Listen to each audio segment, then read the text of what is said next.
Jeff, man, I'm so excited that you're here. Welcome to Dose of Leadership. Well, I'm excited to be here. When I look at the lineup of who you've had on your show, to be included in that lineup is a real privilege. So thank you. Well, let me start off by personally thanking you. I was talking with Chris Brogan a couple weeks ago. He had me on his live stream on his show, Mm-hmm. and we were talking about it. And you and I have been connected since we both started our podcast, pretty much. I think I started mine in January of 2013, and I think you were spring or summer of 2013. I can't remember. Yeah, July. Yeah. And I think we connected even way back then. I think John Lee Dumas connected us somehow, somewhere. Mm-hmm. But anyway, I wanted to thank you personally because you've been kind of a private mentor to me from an interview style. And I get complimented on my interview style, and I attribute a lot of it to listening to you and learning from you privately. So I wanted to thank your style and the way that you do it is something that I try to emulate and look up to. So I just wanted to personally thank you before I went further on that. Well, thank you for buttering me up. I'll say lots of nice things about you now. No, but I think I can't believe that we haven't done this sooner because we've been connected for so long. I love too that I was looking at your Facebook feed the other day, and you always post your pictures of your dachshunds, and I got 2 dachshunds and you got 3. But you got one about the same time that I did 11 years ago, about the same month, June or July, I think of 11 years ago. You got that dapple one that you have. I forget his name. Mm-hmm. What's his name? Frank. And anyway, I've got an 11-year-old, a long-haired, red-haired dachshund, and I just love dachshunds. In fact, the kids and my wife's pressuring me to get another one, a new puppy, and I'm like, oh, no, and then I'm secretly looking behind the scenes online. I just love those dogs. They're just crazy. Me too. Anyway, well, this isn't the Dachshund Breeders podcast, but we can probably turn it into that. But anyway, I've watched your journey. It's been parallel to mine. We've talked to a lot of the same folks. The podcast journey has been amazing for me, as I know it has been for you.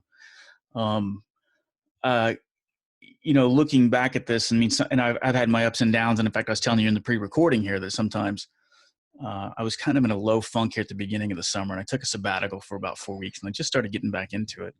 And what about you? Has that happened to you along in these last 7 years for you? Thankfully, no. I mean, there have been moments where, I've taken a month off and, done re-releases of older episodes. Yeah.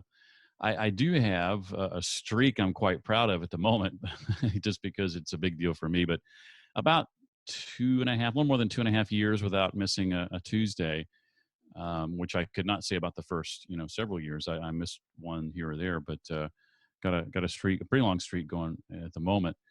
I know you would agree with this. The important thing about podcasting and centering it around a particular topic, as a lot of people do, can sometimes be limiting.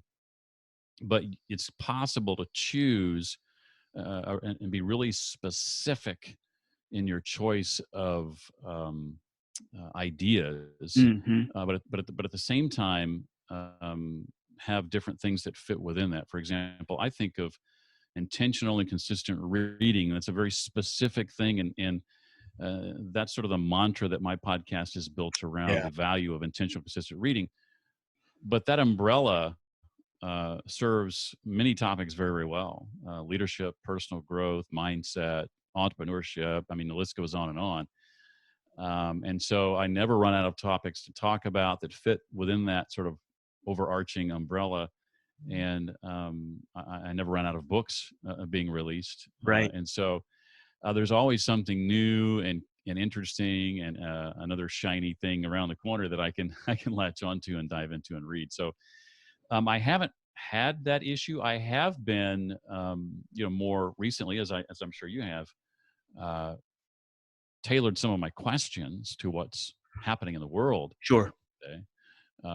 Many of the people I talk to make their living, or at least partially, through public speaking, or in-person workshops and things of that nature. And so I'm often asking, well, what are you doing in light of COVID and everything else? And because virtually everyone I talk to, everyone I interview has been impacted in some way, myself included. And so those kinds of changes or sort of metamorphosis to the process has kind of happened naturally as I've gone along.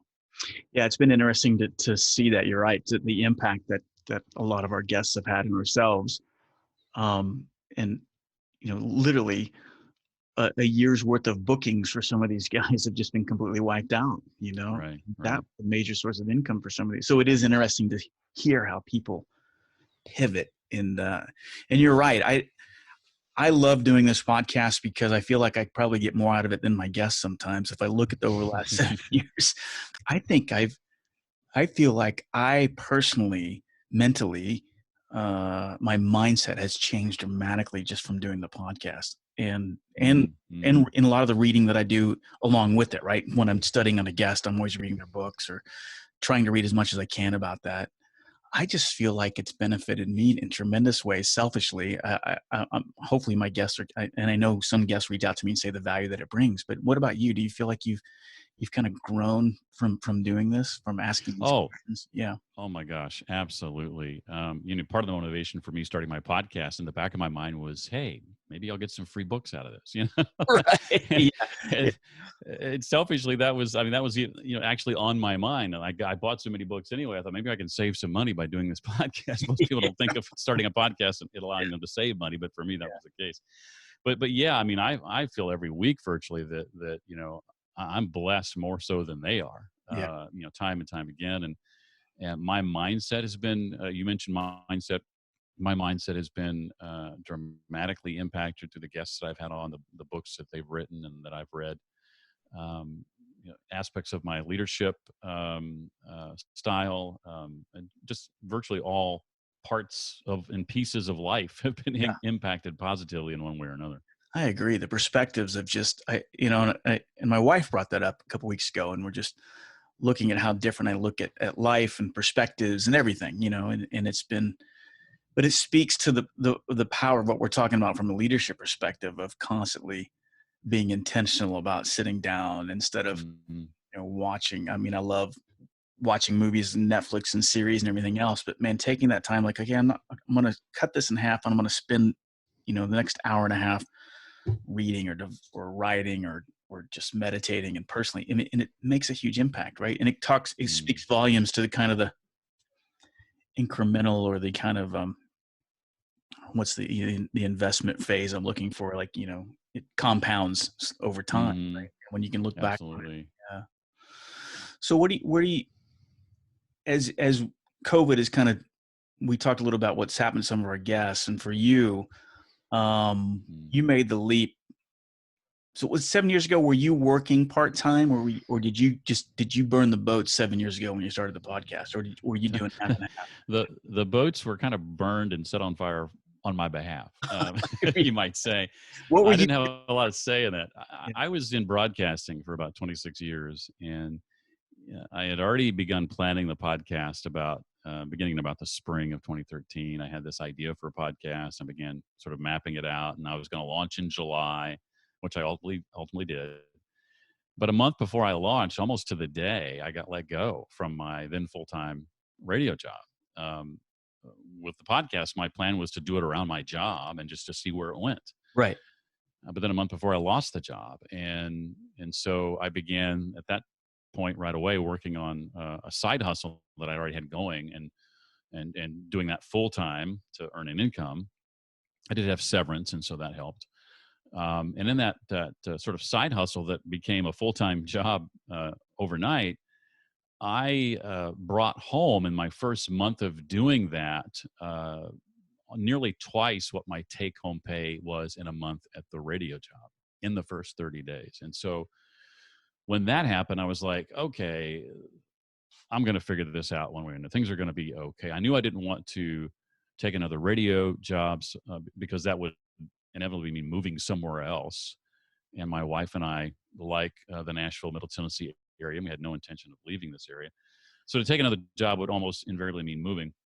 So that was off the table. And I just decided then and there I was going to figure out this self-employment thing one way or the other. And, for the next, 5 or so years, I had a series of firsts. I'll try this and see what that generates and try this, to the point that, 10 or 12 different streams of income, some come and go, some are steady and consistent, some are seasonal, that sort of thing. But I found ways to sort of diversify that income, which I think is really important today. And I think a lot of people through COVID are losing their jobs, and or maybe fear of losing their jobs, and that's the only income source they have, or the main one they have, the big one they have. And even though I've been impacted adversely through COVID, thankfully, the other streams of income are still there. The two that have been impacted the most are public speaking and in-person workshops. And funny for me, we can all have a good laugh about this now, but when 2020 began, I decided that 2020 was going to be the year for me of public speaking and in-person workshops. Right.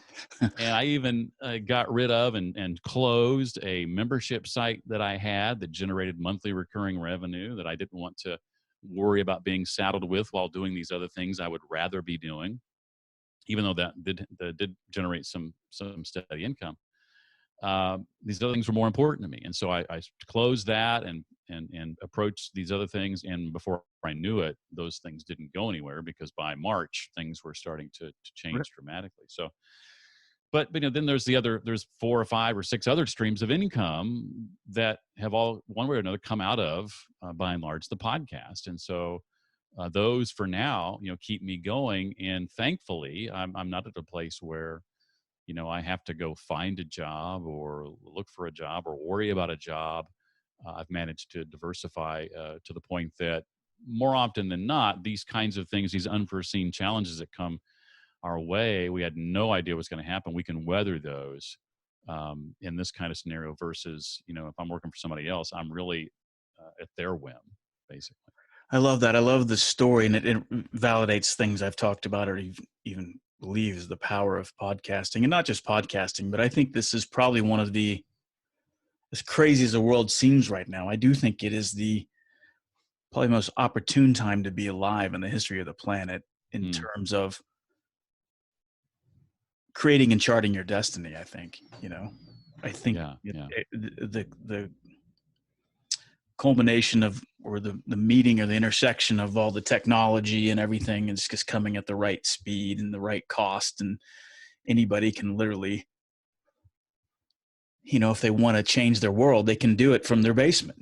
I've proved it. Now, I've haven't fully burned the boats, and that was a conscious choice, because now with the airlines maybe being decimated, maybe I'll be forced to it. You know what I mean? Yeah. Not decimated, but they're in a questionable state, Right. But I feel, you were talking before we started recording about, the kind of the anxiety level, certainly for me, from an income source, I've been blessed, because I've had this and the airline job, which is still paying me, but I'm not as stressed as I see some of the folks at the airline job. That's all they have. Right. Right. And I have the fortune of being furloughed from it once before, and kind of forced, like you said, in 2001, it's kind of led me to this journey. I feel like I can, no matter what happens, you can insert me anywhere. I feel like I'll make something happen. It may not be what I want to do exactly, but I'll make it happen. Right. And I've had this happen more than once. And the most recent time this happened was last week, where a friend from radio, a radio colleague, calls me and says, so Jeff, I lost my job. How did you do what you've done? Show me the way. Oh, wise one. How did you do what you've done? And it's airline industry, broadcasting. There's so many different industries being disrupted for one reason or another. COVID, the latest reason for some. I think you're right when you talk about, the need to take control of our own destinies. Not everybody is destined or designed to work for themselves or to start their own business. I certainly don't want to suggest that that's not the path for everybody, any more than college is the path right. For everybody. But there are so many, I think, that are thinking about it more than they ever have, because of what COVID is doing to their workplace or their industry or what have you. As I said earlier, I was sort of forced to burn the boats and do something about it. And I think COVID is at least causing or prompting a lot of people who have been sitting on the fence to actually think about, well, what would it look like if I did my own thing, and how would I make that work, and how would I survive, and how can I diversify that income? I'm curious too, because, and I think it's important for people to hear that, because I think you're probably similar to me. Is like, I was fascinated by entrepreneurship and entrepreneurs. I never saw myself as one. Um, and the fact that I started this, it was kind of uncharacteristic for me when I started the podcast. Like, I literally had got up and I was trying to get more speaking gigs. It was no deeper than that. I was like, Mm-hmm. how can I get more speaking gigs? And it was December of 2012. And I got up and I'm a reader like you. And I was looking at my bookshelf and said, well, what if I started having conversations with all these people that I'm reading about? That was literally, and the idea was, have the conversations, get more speaking gigs. It didn't get much more deeper than that. Right. Mm-hmm. Mm-hmm. And then I did a Google search on how many leadership books were coming out in 2013. And there's a gazillion. And so I think, well, this will be great. This will be easy to get guests. And I emailed a bunch of people that day. And then 3 people on that list said yes. And in the email, I had said I was launching it. I picked a date. I just looked at the calendar 4 weeks from the following Monday. So it gave me 4 weeks plus 3 days or whatever. And the fact that I put that in the email and these 3 people had said yes, I was like, oh my God, I can't let them down. Absolutely. And through the blessing of connecting with Andrew Warner and John Lee Dumas, who had reached out, and they spent an hour and a half with me on the phone saying, Mm. have you done this? Have you done that? And I'm like, I don't know what you're talking about. But my point is, I launched it 4 weeks later, and I didn't put a lot of thought into it. And I'm hearing kind of the same thing from you. Is like, you said you had an idea in the spring of 2013, and then you launched it in July, right? So it wasn't like Mhm, you, mhm. went down and wrote a detailed business plan and went to the bank for funding, like the traditional. People are kind of stuck in that mindset, right? Of like, Right, right. create something. And what I see from you is someone that just says, I'm just going to try it and see where it goes. I mean, and not that you're throwing spaghetti against the wall. I mean, there's some lot. Mm. Am I making sense? What I'm saying? I think I wish more people Yeah, would just try it. You know what I mean? Or try something, I guess is my. exactly, exactly. There's a fine line between, let's see if this works, and being intentional. Right. And there was a little bit of both in my journey, for sure. Some things I tried, I didn't know whether or not they would work. Podcasts being one of them, or various attempts at streams of income being others, like my membership site, and paid mastermind groups, and other things. But I knew myself well enough to know that I'd be kicking myself years down the road if I didn't at least try. Right? Yeah. I'd rather try, and if I fail, that's a learning experience to try it a different way, the next time. I like what you said there, and I think that's what I was trying to articulate there. That the fear of regret was such an overwhelming motivator, as it was for Mm. me, right? Like, I've Mm. got, like, for whatever reason, and I look back at my journey and I think back at, like, there were steps and things along the way that made me stop getting past the fear piece. Cause there's a lot of people who are, like, afraid to take the first leap because they don't want to be embarrassed or ashamed, or who am I, all those limiting beliefs that we all have. I got past the fear piece a long time ago. And then the regret thing started really driving me. I don't want Mm. to get to the finish line with a bunch of regret dreams walking around the bed, looking at me, shaking its head, going, you know what I mean? It was only you that could unleash it. Mm. And so now I feel like I'm running out of time. I don't know if that makes sense. Yeah, there's a Dwight D. Eisenhower quote I love that says, "There are no victories at bargain prices." And I like and and John Maxwell expands on that in his leadership promises for every day, a daily devotional that I read. I've read it every morning this year. I can't say that I've ever read it every morning any other year, but he expands on that by saying that there's 2 kinds of pain. We can have the pain that comes with with sacrifice and self-discipline now, or we can have and experience the pain that comes with regret later. And Yeah. it's like, pick your pain. Do you want pain now, knowing later that you'll be glad you did what you did, but it was just a little bit of pain in the early going, a little sacrifice, a little self-discipline? Or do you want the kind of pain that comes later with regret? And I'd rather have that other pain, not the regret kind, but the self-discipline and sacrifice kind. Well, and I think that's part of, particularly as I dove more into the leadership journey, that I mean, that is part of the price of admission of Mm-hmm. bearing that. And I don't know if that's kind of a stoic mindset. I think it probably is. I'm not an expert in stoicism, but I mean, the things that I've kind of read. But it's like at some point, I mean, life is a struggle and life is full. You have a cross to bear, right? And that's Mm-hmm. part of the journey is like, so get on with it. There's a lot of times, a couple of my lessons, keynotes I talked about slaying the dragons, kind of from Stephen Pressfield's, The War of Art, right? Where Mm-hmm.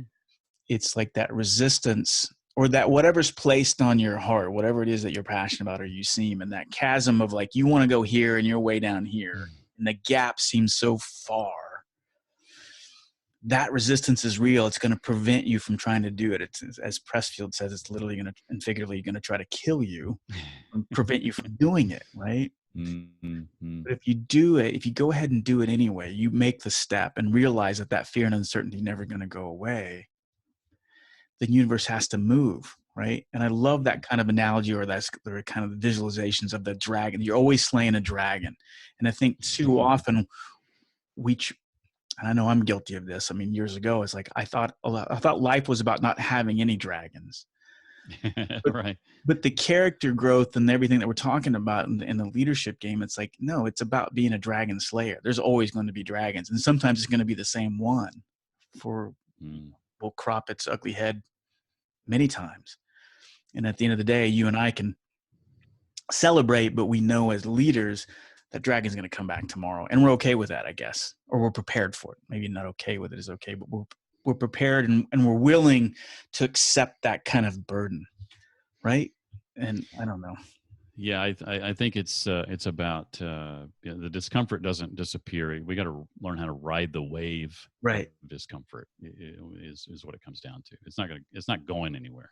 Did you see yourself as a lead? Like you look back at your radio career and everything else. I mean, what was obviously getting into broadcasting, which Mm. that was my major when I first started out. I changed it. I wish I hadn't. I've always wanted to go into broadcasting Mm. like you. But what was the dream when you were going through and getting your degree and everything else, or getting into radio? What were you hoping to happen? Actually, my degree, and when I started, was a music education Oh, degree. cool. So it wasn't radio at all. I had a guidance counselor actually talk me out of pursuing radio. Unbelievable. Um, my high school had a radio station, and I took the first of several radio courses at my high school, and I had signed up for the next one. And he said, "Well, you're going to do radio as a career?" And I said, "I don't think so. I'm probably going to do the music thing." He said, "Well, you don't need to take this class." So I didn't take any more radio classes, and therefore didn't further pursue or examine that as an option. But I did about 2.5 years as a music education major, and after a semester of student teaching at the junior high level, practice teaching, I realized I don't want to do that the rest of my life, and so I just dropped out. I dropped out of college, and I was out for 3 years before I ultimately went back and got a degree in business management. But in the interim, in that sort of 3-year period, I thought, well, let me go back and look at this radio thing that I sort of left, on the back burner, and literally signed up for this local professional broadcasters institute or something like that it was called. And 6 months later, I was the first student to graduate from this radio school and got placed at my first radio job. What city is this in? This is in Indianapolis. Mm-hmm. And John Randall is the name of the guy who started the school. I think that was his radio name, not his actual name. I'm not sure, but back then, we all had different names on the air than our Yeah. real names. Or most. Was this the 80s or what are we talking? What year? Yeah, it's like 87, right around there, first part of 87. So by mid 87, I was working at my my first radio job, and part time, weekends and overnights and that sort of thing. And just kept at it, and eventually was able to work my way up just on the job training, et cetera, to a full-time position somewhere. And this job and that job, this city and that city. And Like I said, did it for 26 years, but it wasn't because I went to school for it. But early on, I had some, I was talking with Allah Hunkins, who I know you had on your show Yeah. Great. Yeah. not too long ago, the other day, and talking about, sort of the leadership mindset generationally that's passed down to many of us without our having realized it. And that was certainly the case for me. I had definitely some negative leadership traits and habits, and my early leadership style was, I hired you to do what I tell you to do, and that's really all I need you to do. Right. And as long as you do that, everything will be fine. I'm the leader. I'm the guy in charge. I'm the one who knows everything. I just need you to do the things that I need you to do. And that was, I didn't realize at the time, but that was handed down to me. I thought that's the way everybody led. I didn't know any better. Sure. So it wasn't until later when I had a chance to experience some different styles, and also ruin some relationships along the way. Yeah. Yeah. That I sort of had my eyes open to, wait a minute, there are better ways to do this than the way I'm doing. There have to be, than the way I'm doing them. So it took a while. I was a slow learner, but I would say the first 10-ish years of my career, that was my leadership style. Well, that's not uncommon, right? And particularly in radio. I mean, radio's notorious for kind of the hierarchical kind of structure that way. And I think Very most much. people, and I think when you talk about leadership and you ask people what is leadership, I mean, even now, and you ask, if I ask a general, room of 100 people, I'm going to get a lot of stuff like that, where it's about position, title, being the boss, the one with all the answers and all that stuff. And you're right. I mean, it's just been so ingrained in business culture, but like you said, at some point, something happens, like a splat moment, and that's kind of what I'm asking you, is like, was there a splat moment, or was it kind of a slow fade into like, okay, this isn't working, I got to adjust my styles? And it typically happens to people when they're in their second career or second quarter of their career. It seems to happen to everyone, right? Yeah, I was in my early 30s, and I had hired a friend about 8 months prior to this to work for me. And 8 months in, she quits. And when quizzing her about the reasons that she's quitting, I hear some of these things I was just sharing with you about my leadership style, that she found very confining and felt like she was always under my thumb, and that there was no opportunity for her to bring her own stamp to what she was doing. I was more concerned about the process than I was the outcome, as if the process, meant everything regardless of the outcome. You just do it this way.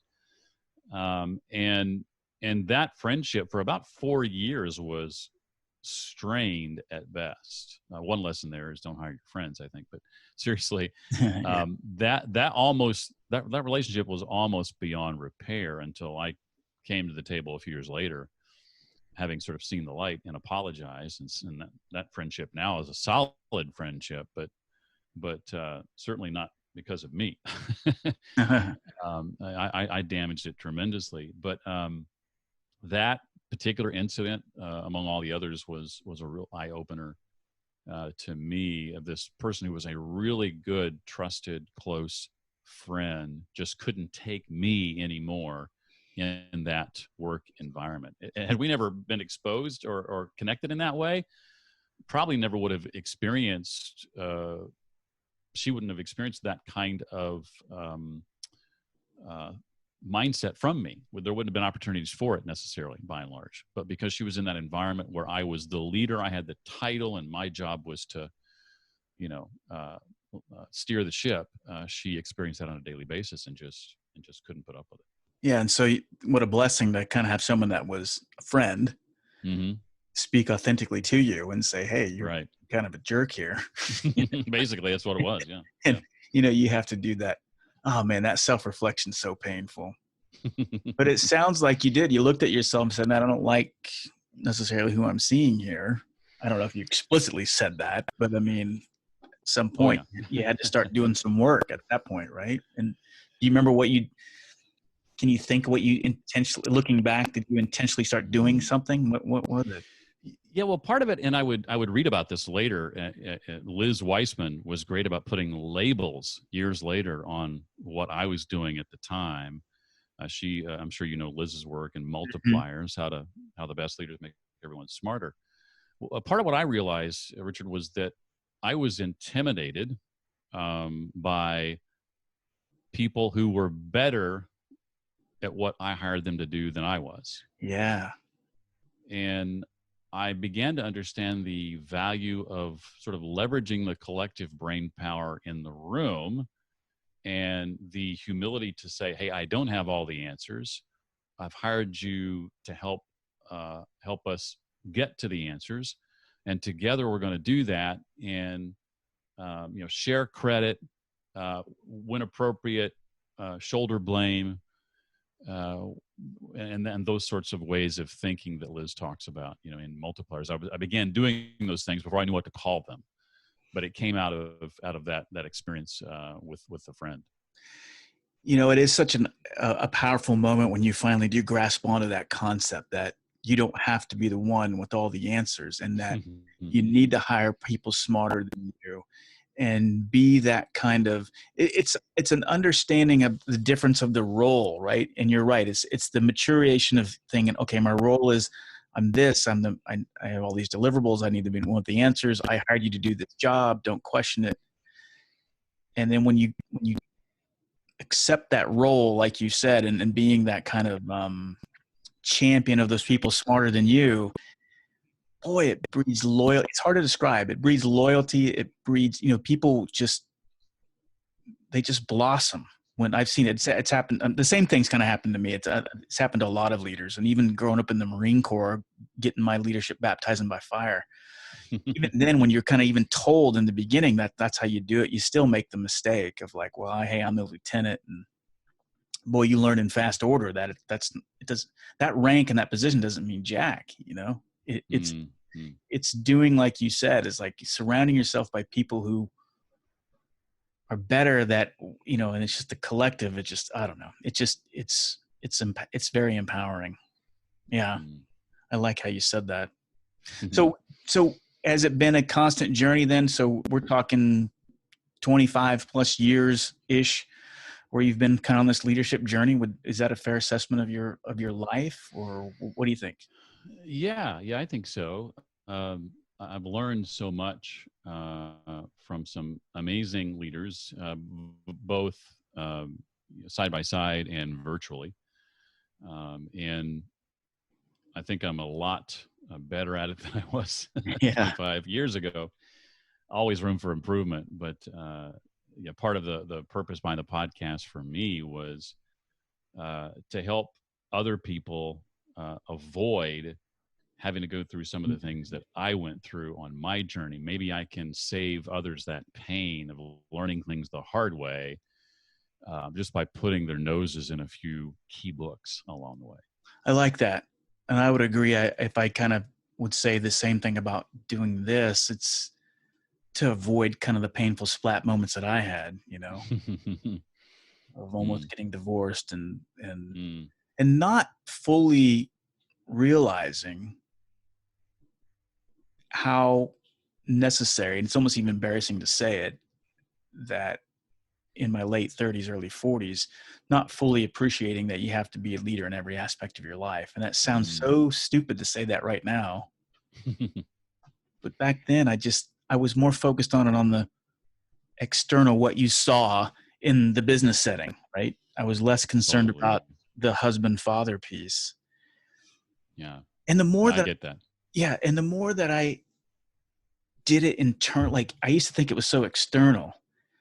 And the more internal that I made it, 85, 90% of trying Mm. to get myself right, even to this day. I mean,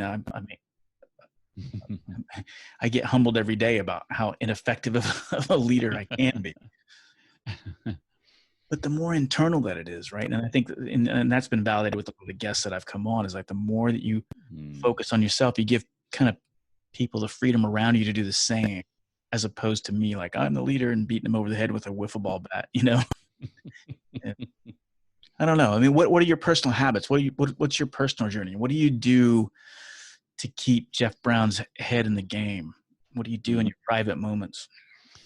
Oh, good question. I have found, Richard, through the hundreds of people that I've interviewed, both on the podcast side and then on the radio side too, that I've kind of identified some things that many successful people have in common. Five things that I have identified that most of them, not all of them, but most of them do. There are exceptions to this, but most of them do these five things. Certainly, the most successful ones. And I realized after analyzing this and thinking over it, I did what a lot of authors do. I turned it into an acronym. Right, I found an easy way to communicate it. Right. And the acronym is DREAM. So you might say it's how to dream your way to success in one sense. But the D of dream, it goes to what we were talking about earlier, and that is discovering discomfort design. And what I mean by that is leaning into the fear, designing discomfort into your life, stepping outside your comfort zone, riding away with discomfort. Yeah. Doing something that scares you just a little bit every day, like you were talking about with a podcast, and setting that date out in front of you, and holding yourself to the accountability of those other folks. Yeah. The R, and I'll be brief with these, is to rule a reading ritual.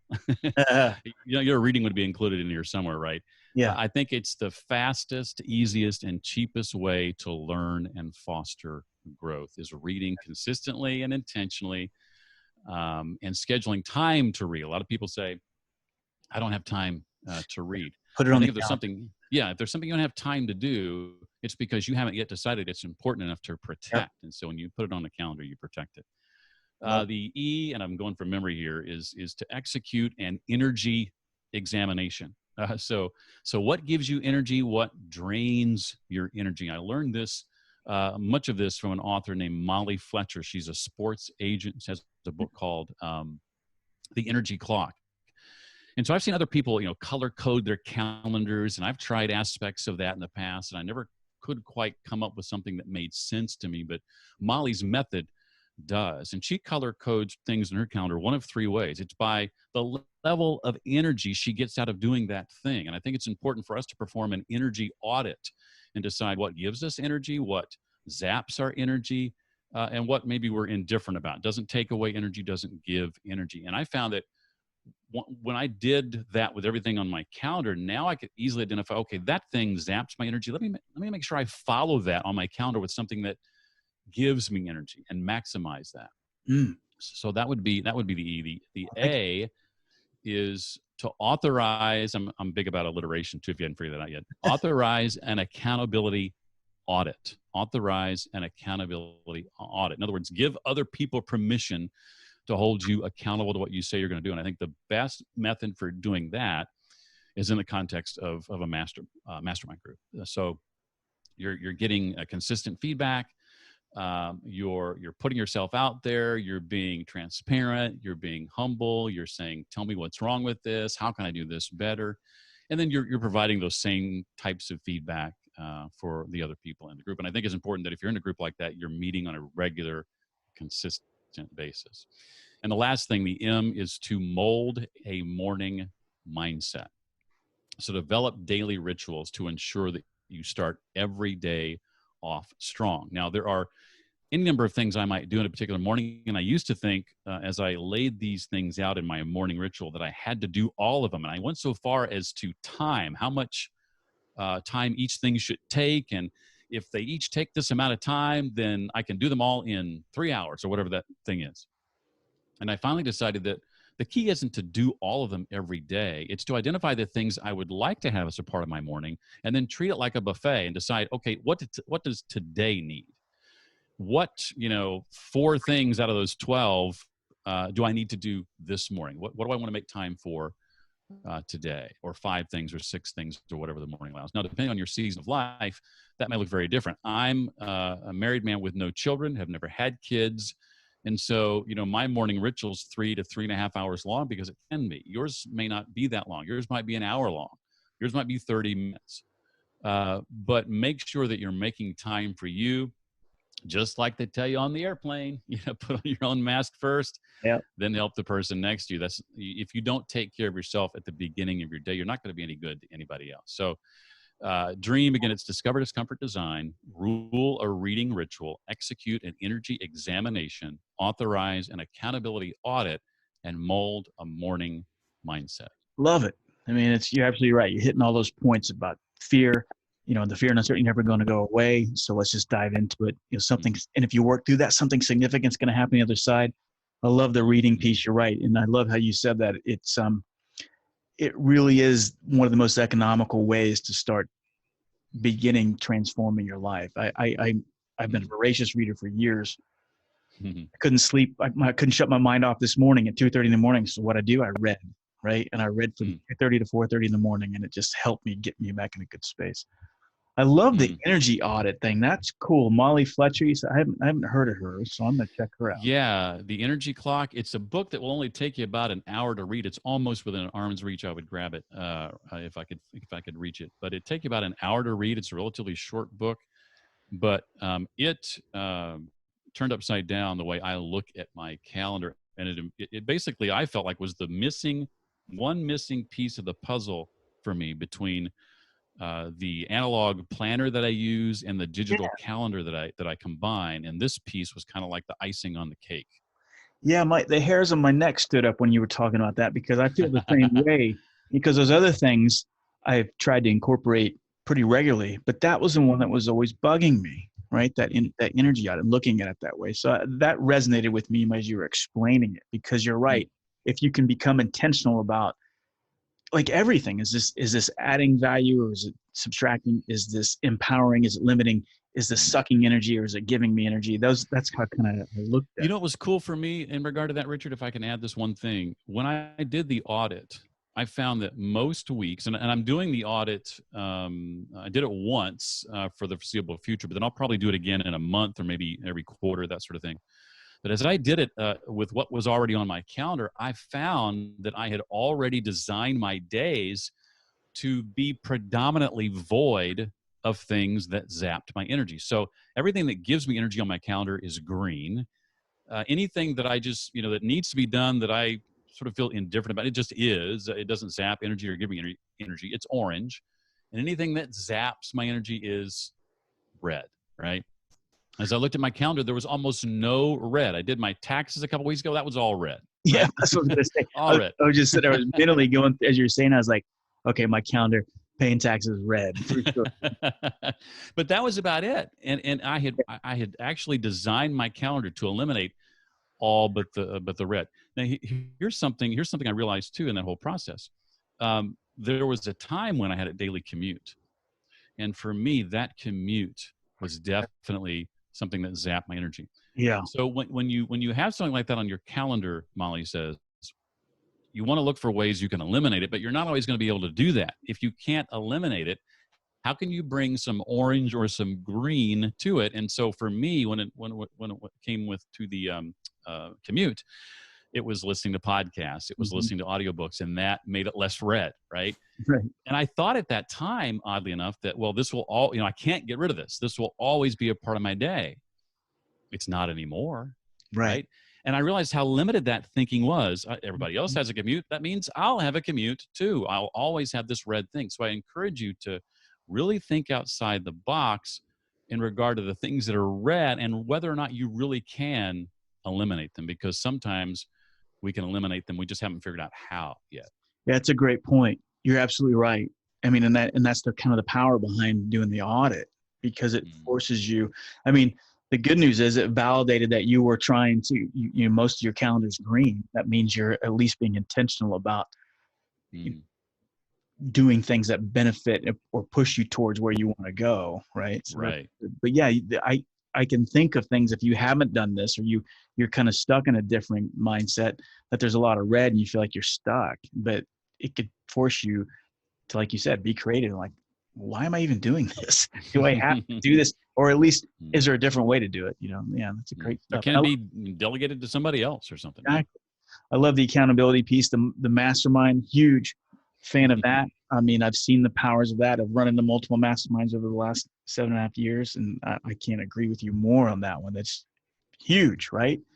Huge. It's just amazing to watch the growth when it's firing in all cylinders and you get a great group of people. It's an amazing thing to watch. It really is. And for yourself, right? To hold yourself accountable to that. And then Yeah. I love the habits thing.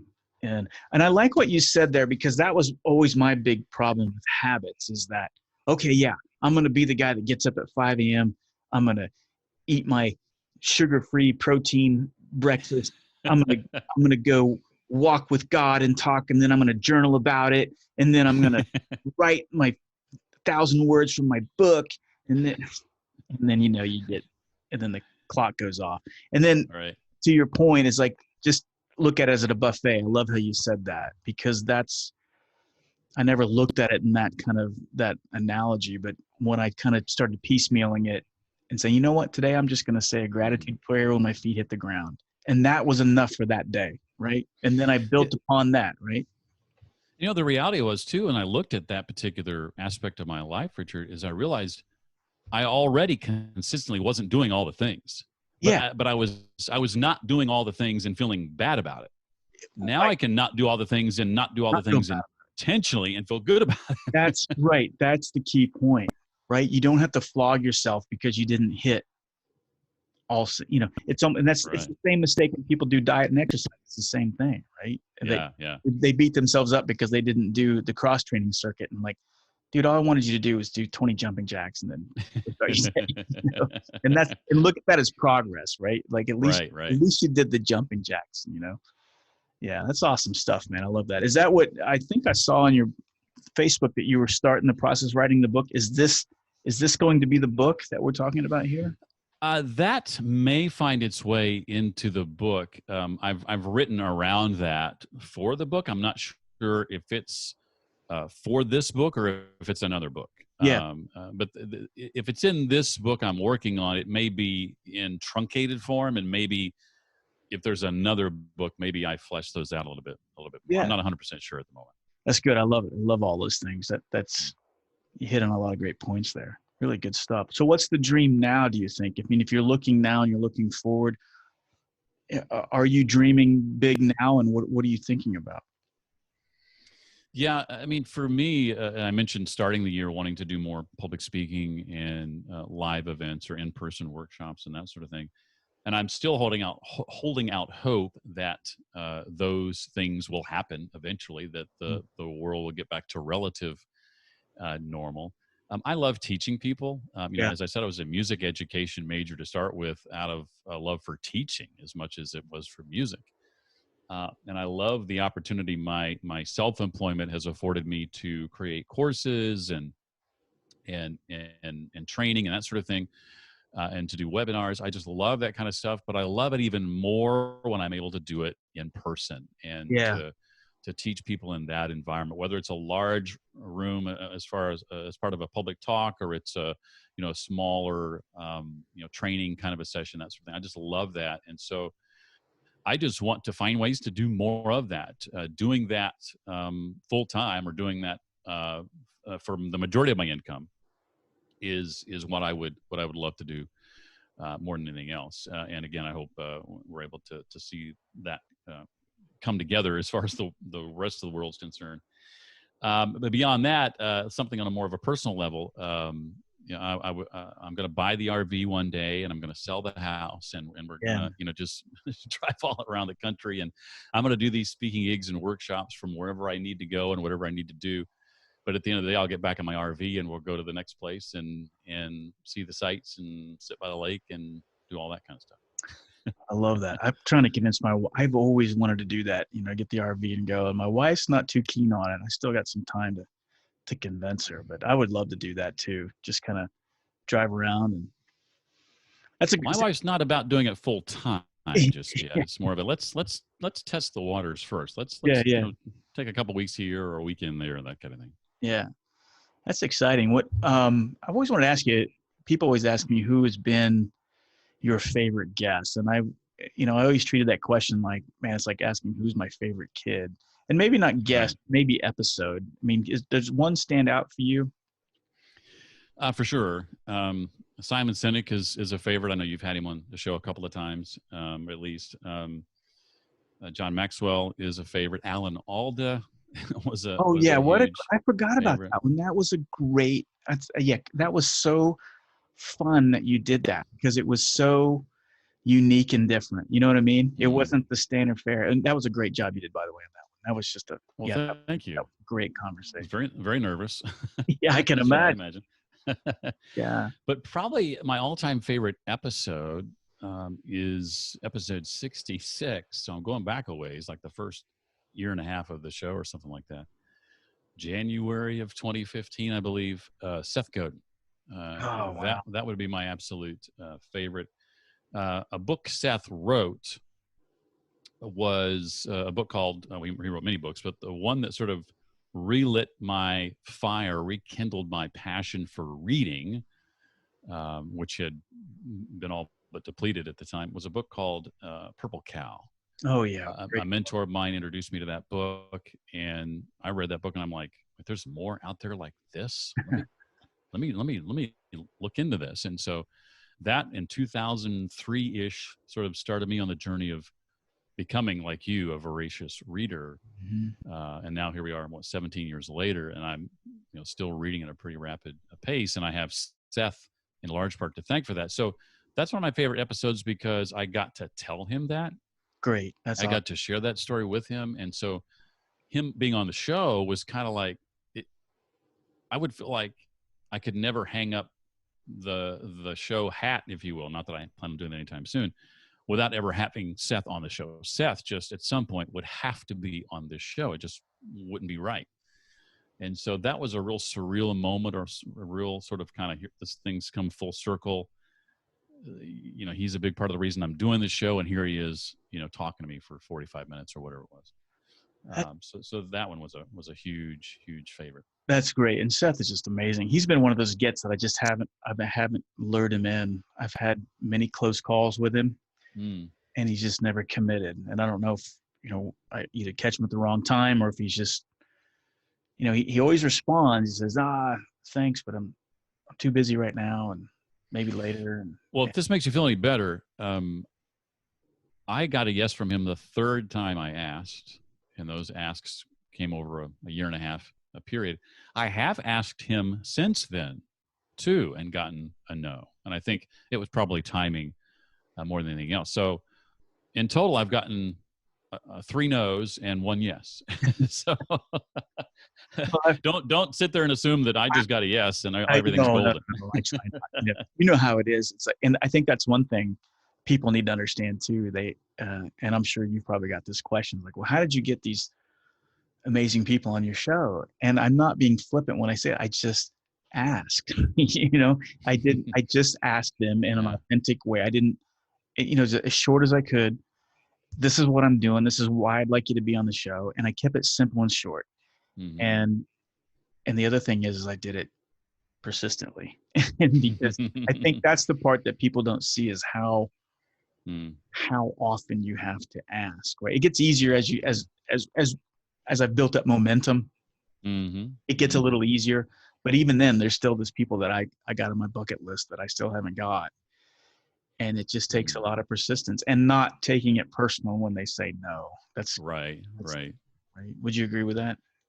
Absolutely. Everything you said, I would agree with 100%. I sometimes feel silly when people ask that question. I'm on stage at a conference, at a podcast conference. Like, well, how do you do that? How do you get this right? And the answer is as simple as you just framed it.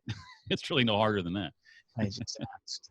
But it was a great lesson for me because the more that I've done that, the more that I've seen, wow, they are no different than I said this story many times, probably in this show, and I'm maybe even told you, so I apologize, but that was a big aha moment for me and it wasn't on a recording, but I was talking with Steve Forbes and the second time he was on, and we were talking about fear and uncertainty.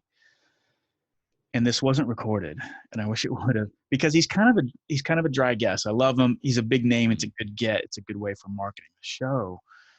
But his books tends to be around just strictly the economics and the kind of the political, and I wanted to get a little deeper. And then when we were done recording, he got really deep with me when we were talking about fear and uncertainty, and he was like, And I said, well, when did it go away for you? Or something to that effect. And he laughed at me. And he said, because it never goes away. He goes, I was in the shower this morning, going over in my head about how, I mean, if they only knew how unprepared I was for my pitch, they would laugh me out of the room. And I was like, wow. So he's no different than me, except the only difference is our bank account, the zeros behind it. But I think that's probably been my biggest lesson from doing this is that everybody struggles with the same stuff. I don't know if that's what is your takeaway, do you think? If you're talking with 328-ish, 330 episodes that you've got under your belt, what were the kind of surprising takeaways looking back now with kind of wisdom and experience? Well, I think you hit the nail on the head. I think we see a lot of people doing great things. We see courage and we think that there's no fear there. And we both know that courage is not the absence of fear, right? It's taking action in the face of it, doing the hard thing anyway. So, but I think we lose sight of that. When we start playing the comparison game, or we see some successes that people have. We assume that it was easy, or we assume that they have something we don't. And a lot of times it's doing things like you just talked about a moment ago. They've done things we haven't yet done. I remember early in my journey and launching my first course, somebody in a mastermind group I was in said, you should reach out to John Lee Dumas about doing a joint venture webinar. And I was like, John's not going to do a joint venture webinar with me. He was several months or a year ahead of me in his podcast journey. He was doing really, really well, and sponsors were pouring in and all that sort of thing. And he was launching his own course at that time. Podcasters Paradise was just getting off the ground. And somebody in that group said to me, Jeff, don't say no for him. By not asking, you're saying no for him. Well, that gave me the courage to ask. And when I asked, he said yes. And so had I not asked, I never would have known that. And so, but I think a lot of us, to the point, I think a lot of us assume that everybody else has it easier, assumes everybody else doesn't concern themselves with or worry about the same things that we do. And it's just not true. That's a great We're lesson. all the same, like you said. That's a great story. And you're right. And don't let them don't say no for them. I like that. That is so true. I think if you're looking forward now, is there who's on your bucket list? Who do you still want to get on your show? Let's see. I'll tell you who a couple of the fastest no's where I ever got that are people that I really would like to have on my show. Not necessarily as much now as I wanted them then because situations have changed. But one person I wanted to get on at a particularly strategic time was Megyn Kelly.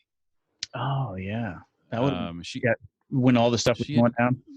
Yeah, she had come out with Settle for More, I think was the name of her book.